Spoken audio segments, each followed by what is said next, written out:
नमस्कार दोस्तों, स्वागत है आपका मार्केट इन 10 मिनट्स में, जहां पर हमारा उद्देश्य होता है कि हम अपने निवेशकों को एक ही वीडियो के अंदर लगभग सभी डेली शेयर मार्केट अपडेट्स और ज़रूरी स्टॉक स्पेसिफिक न्यूज़ प्रोवाइड करें। तो हमारी इस वीडियो को लाइक करके हमें सपोर्ट ज़रूर करें, और अगर आप हमारे चैनल पर पहली बार आए हैं तो इस चैनल को सब्सक्राइब करके बेल आइकन ज़रूर ऑन कर लें। साथ ही कॉमेंट में अपना फीडबैक देना ना भूलें, ताकि हम अपनी वीडियो को और भी बेहतर बना सकें। गुरुवार को भारतीय शेयर बाजार में जोरदार रिकवरी देखने को मिली और 3 दिनों से जारी गिरावट का सिलसिला टूट गया। बीएसई सेंसेक्स करीब 900 अंक उछलकर 80,016 पर बंद हुआ, जबकि एनएसई निफ्टी 285 अंक बढ़कर 24,766 पर पहुंच गया, जिससे निवेशकों का भरोसा थोड़ा वापस आता दिखा। आज के कारोबार में बाजार का दायरा भी काफी मजबूत रहा। निफ्टी के 50 में से 38 शेयर हरे निशान में बंद हुए और एनएसई का एडवांस डिक्लाइन रेशियो करीब 2:1 रहा, यानी गिरने वाले शेयरों के मुकाबले बढ़ने वाले शेयरों की संख्या काफी ज्यादा थी। बड़ी कंपनियों के साथ साथ ब्रॉडर मार्केट यानी मिड कैप शेयरों में भी अच्छी तेजी देखने को मिली। मिड कैप इंडेक्स करीब 867 अंक उछलकर 57,993 पर बंद हुआ, जबकि निफ्टी बैंक इंडेक्स भी 301 अंक चढ़कर 59,056 पर पहुंच गया। बैंक निफ्टी में भी दिन के अंत में तेजी देखने को मिली। हालांकि दिन भर ये 59,000 के नीचे संघर्ष करता रहा, लेकिन आखिरी आधे घंटे में उछाल आया और इंडेक्स 59,055 के आसपास करीब आधा % की बढ़त के साथ बंद हुआ। सेक्टर के हिसाब से देखें तो मेटल, आईटीसी से जुड़े सेक्टर और कई पीएसयू से जुड़े शेयरों में अच्छी रिकवरी देखने को मिली। Power, railway, defence, pharma, realty, media और फाइनेंशियल सर्विसेज जैसे कई सेक्टरों में भी बाजार के साथ साथ मजबूती नजर आई। सेंसेक्स के शेयरों में Adani ports, Larsen and Toubro, Hindalco industries, coal India और एनटीपीसी जैसे शेयरों में अच्छी खरीदारी देखने को मिली और ये आज के बड़े गेनर रहे। वहीं दूसरी तरफ टेक सेक्टर थोड़ा दबाव में रहा। Tech Mahindra, HCL technologies, Infosys और टाटा कंसल्टेंसी जैसे आईटी शेयरों में गिरावट देखने को मिली, जिसके चलते पूरा आईटी सेक्टर आज लाल निशान में बंद हुआ। आज की तेजी के पीछे एक बड़ा कारण ग्लोबल मार्केट का सपोर्ट भी रहा। ज्यादातर एशियाई बाजार जैसे जापान, चीन, ताइवान, ऑस्ट्रेलिया, सिंगापुर और दक्षिण कोरिया में भी अच्छी तेजी देखने को मिली, जिससे भारतीय बाजार का सेंटिमेंट मजबूत हुआ। क्रूड ऑयल की कीमतों में भी हल्की नरमी देखने को मिली है। कुछ समय पहले जहां कीमतें करीब $82 प्रति बैरल तक पहुंच गई थीं, वहीं अब ये करीब $80 प्रति बैरल के नीचे आ गई हैं, जिससे भारत जैसे तेल आयात करने वाले देशों के लिए थोड़ी राहत की स्थिति बनी है।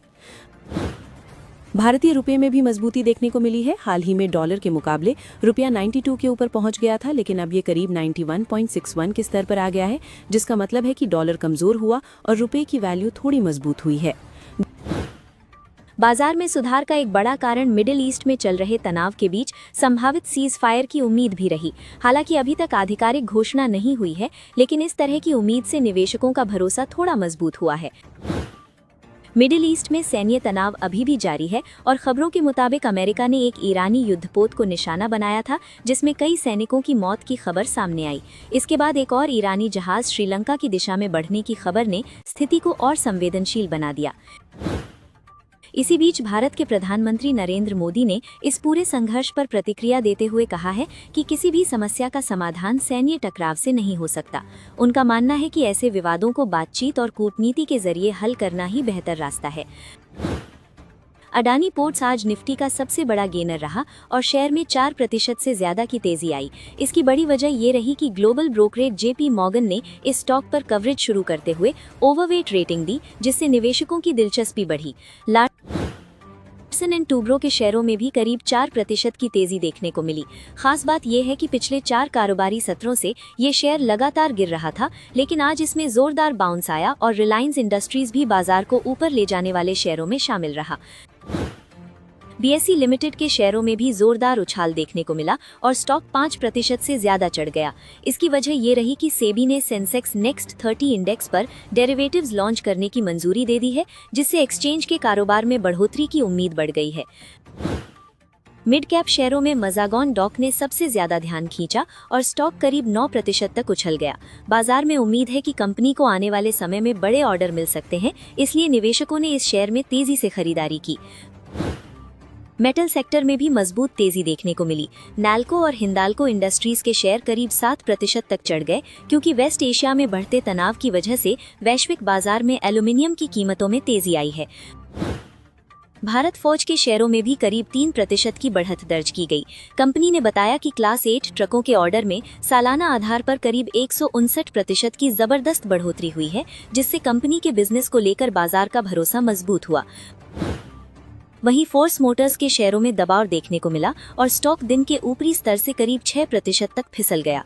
खबर है कि सेबी ने कंपनी से कमाई से जुड़ी कुछ जानकारियां मांगी हैं, जिसके बाद निवेशकों में थोड़ी जियो फाइनेंशियल सर्विसेज ने अपने जॉइंट वेंचर अलायंस जियो री इंश्योरेंस में करीब 147.45 करोड़ रुपए का नया निवेश किया है।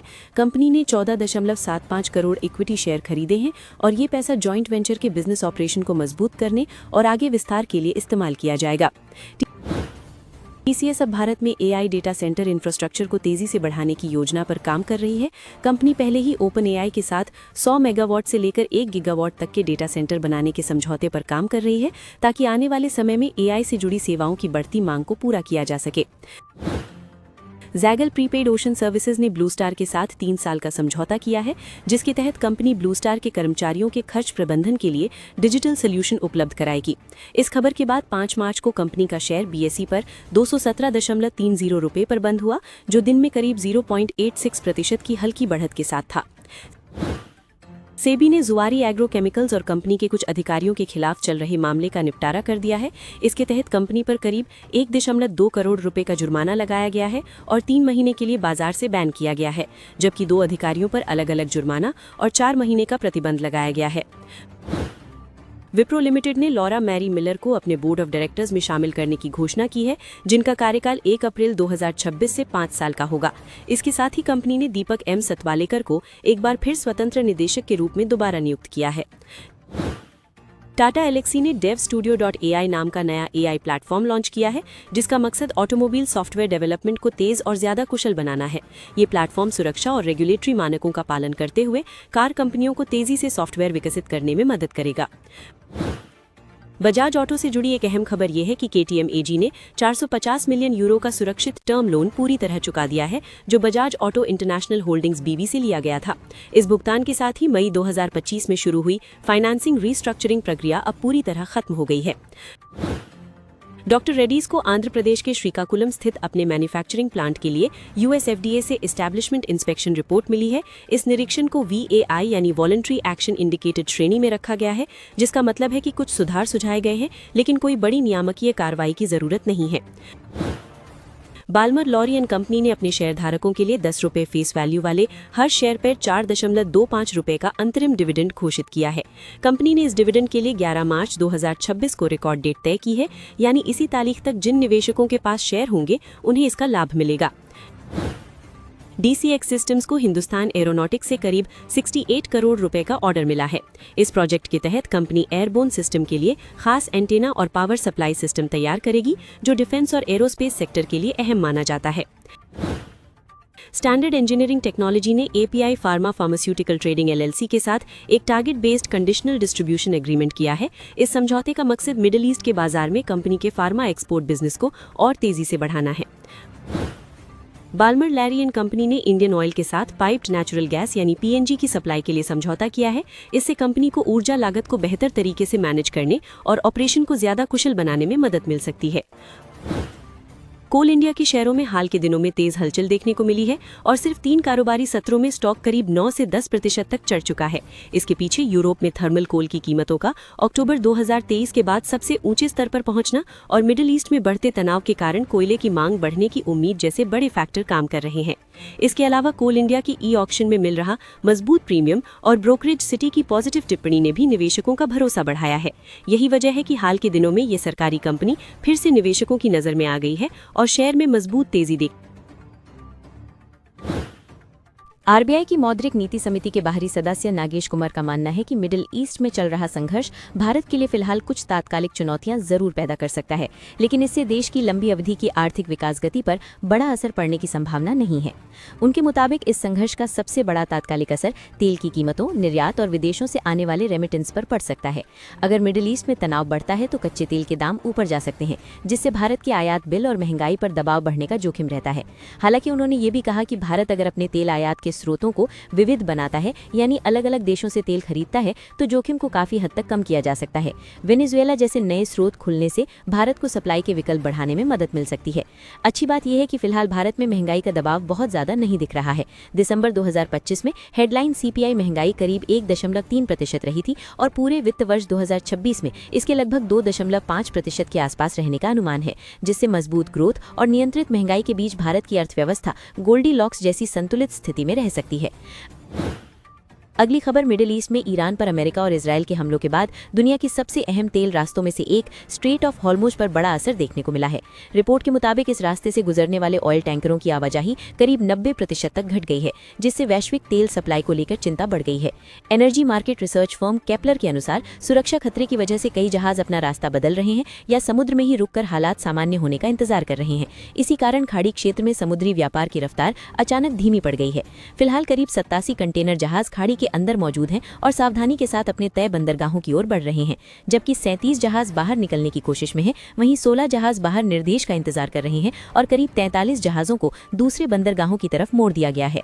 CMA, CGM, MSC, Maersk, Cosco और हापाग्लॉयड जैसी बड़ी शिपिंग कंपनियों के जहाज भी इस इलाके में फंसे हुए हैं। एक्सपर्ट्स का कहना है कि अगर ये तनाव लंबे समय तक जारी रहता है तो इससे वैश्विक तेल सप्लाई, शिपिंग और ट्रेड पर बड़ा असर पड़ सकता है। अगली खबर दुनिया में बढ़ते जियोपॉलिटिकल तनाव के बीच गोल्ड मार्केट में भी हलचल तेज हो गई है। जब वैश्विक स्तर पर अनिश्चितता बढ़ती है तो निवेशक अक्सर गोल्ड को सुरक्षित निवेश यानी सेफ हेवन मानते हैं। इसलिए ऐसे समय में सोने की कीमतों में तेज उतार चढ़ाव देखने को मिलता है। इसी माहौल में अमेरिका और वेनेजुएला के बीच गोल्ड एक्सपोर्ट को लेकर एक अहम डील सामने आई है। इस समझौते के तहत वेनेजुएला की सरकारी माइनिंग कंपनी मिनर्वन हर महीने करीब 650 से 1000 किलोग्राम तक कच्चा सोना इंटरनेशनल कमोडिटी ट्रेडर ट्राफिग्यूरा को बेच सकती है, जिसे बाद में अमेरिकी रिफाइनरियों तक भेजा जाएगा। अगर वेनेजुएला से गोल्ड का एक्सपोर्ट बढ़ता है तो ग्लोबल मार्केट में सोने की सप्लाई बढ़ने का संकेत मिल सकता है।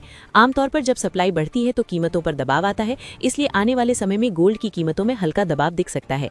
हालांकि फिलहाल मात्रा बहुत बड़ी नहीं होने से असर सीमित रहने की संभावना है। कमोडिटी बाजार में मेटल सेगमेंट पर दबाव देखने को मिला है।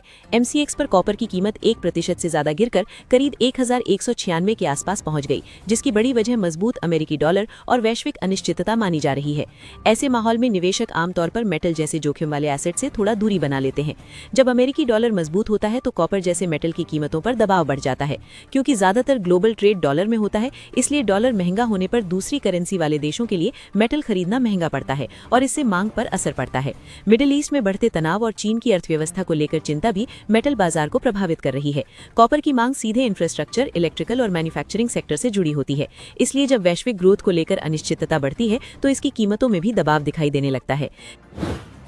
चीन ने 2026 के लिए अपनी आर्थिक ग्रोथ का लक्ष्य 4.5% से 5% के बीच रखा है, जो करीब 36 साल में सबसे कम माना जा रहा है। इसके पीछे कमजोर घरेलू मांग, रियल एस्टेट का संकट और अमेरिका के साथ चल रहा ट्रेड तनाव बड़ी वजह मानी जा रही हैं। इसलिए सरकार ने इस बार काफी सतर्क अनुमान लगाया है। आंकड़े भी बताते हैं कि चीन की अर्थव्यवस्था की रफ्तार धीरे धीरे कम हो रही है। 2025 में जीडीपी ग्रोथ करीब 5% रही, लेकिन रिटेल सेल्स सिर्फ 3.6% बढ़ी और रियल एस्टेट इन्वेस्टमेंट में करीब 17.2% की गिरावट आई। साथ ही कीमतों में ठहराव की स्थिति भी मांग और इन्वेस्टमेंट को कमजोर कर रही है, जिसका असर ग्लोबल कमोडिटी बाजार पर भी पड़ सकता है।